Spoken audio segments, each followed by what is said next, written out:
I wanted to do a video on this earlier, but I kept forgetting, but I figured, better now than later. And that being that there was a bit of tidbit of interesting news to come out of Suicide Squad number 22, which is, something that come out of Suicide Squad, imagine, right? But no, apparently, in Waller's files, Batman is registered as a metahuman. Yeah. Now, this could be interpreted in multiple ways. One, if it was a big thing, they would have made a giant. If Batman was really a metahuman, they would have made a bigger deal. DC would have made a bigger deal out of it. And it could be that Waller just thinks that no one normal man can be like that, so she just thinks he's got to be a metahuman. So that could easily be the case. But however, on the other hand, Waller's smarter than that. So you'd have to think that Waller would have to have known that Batman's a human. On the other hand, though, here's the thing: is that I doubt this will go. Because this got brought up in Suicide Squad and it wasn't made a big deal out of. I don't think it will go anywhere unless people have been kind of mentioning maybe it'll be brought up in that whole Batman, like that whole DC metal thing. But I doubt it. Who knows, right? But here's the thing. I'm not having a frothing rage spasm over this, because it was just kind of a throwaway line, if anything else.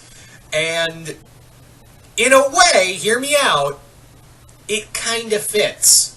Because when you really think about it, when you really think about Batman, and think about all the training he had to do, all the recovery he had to do as a human being, it really puts into perspective that no one man can do that. I mean, shit. Look at when Bane broke his back. Critically, he should have been just left crippled for life. He should have just been, and all the injuries he's taken from Scarecrow, Joker, Two-Face, Ra's al Ghul, and to come back from all those injuries, a lot of them could kill a normal man. And to have that kind of level of endurance and training, and master all of that in a short amount of time is an interesting point because, no normal man, no matter how much training, there's only so much pain and how much suffering your body can take before it just gives out. And considering, even though Batman in most reboots, he's a spry young, he's still at the peak, he's at peak physical condition. I'm sorry, but if you take that much punishment on a nightly basis, then your body is going to, biologically speaking, your body is just going to give up. There is no way that, Batman is not like, there has to, all those injuries he's taken over the years had to have, realistically, have done irreparable damage to his body and his organ systems. So, it's really, in a way, like I said, in a weird way, labeling Batman a metahuman, in a strange way, kind of makes sense. Because, like I said, no normal human could take that much punishment on a nightly basis. Consistent nightly basis, might I add. And to do it and keep up with that with minimal amount of sleep. And I understand, it's comics. I am well aware that I am talking about realism in about a universe where a guy dresses up like a bat and punches clown people, and in a sane universe with a man who can literally move planets and shoot laser beams from his eyes, and a guy who has a ring that can make anything he can fucking think of. I am aware that I am talking about a comic book. But on the other hand, that's kind of the point, is that, it's comics. But on the other hand, there is a point where you have to go, okay, look, Batman, I know you're like the coolest god, you're the goddamn Batman and all, but Bruce, seriously, how are you not pissing blood every night? And also several, have a brain hemorrhage or something, because I would imagine, his skull would have been, fractured multiple times. If not, he would be having some major brain damage. You see how many hits he takes to the head? A lot. I mean, I know there's Kevlar in that suit, but it only can protect you so much.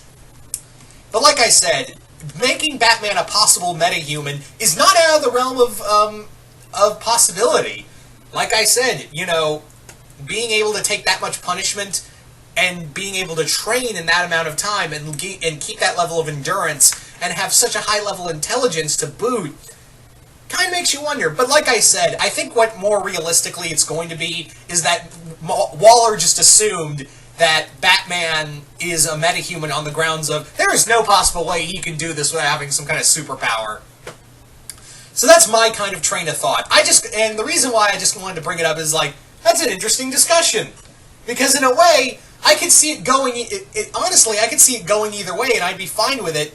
Like I said, no normal man could take what Bruce has to, Bruce takes on a nightly basis. Excuse me. So, yeah, I'm fine. I'm not really angry about it. I mean, the big thing is that I doubt it's going to go anywhere. I'd be shocked if it did. I would be shocked. I would be interested to see if it went anywhere, but I doubt it. It was more, like I said, it was not really a major thing they brought up in this Suicide Squad issue. So DC if it was going to be a major change, DC would have been like, oh yeah, he's totally a metahuman, or maybe he isn't. We'll see. Please buy our comics. Please. So anyway, you guys tell me in the comments below, what do you guys think of Batman being possibly a metahuman? Like it, hate it, just comment below, let me know, and once again, hope y'all enjoyed this, and I'm out.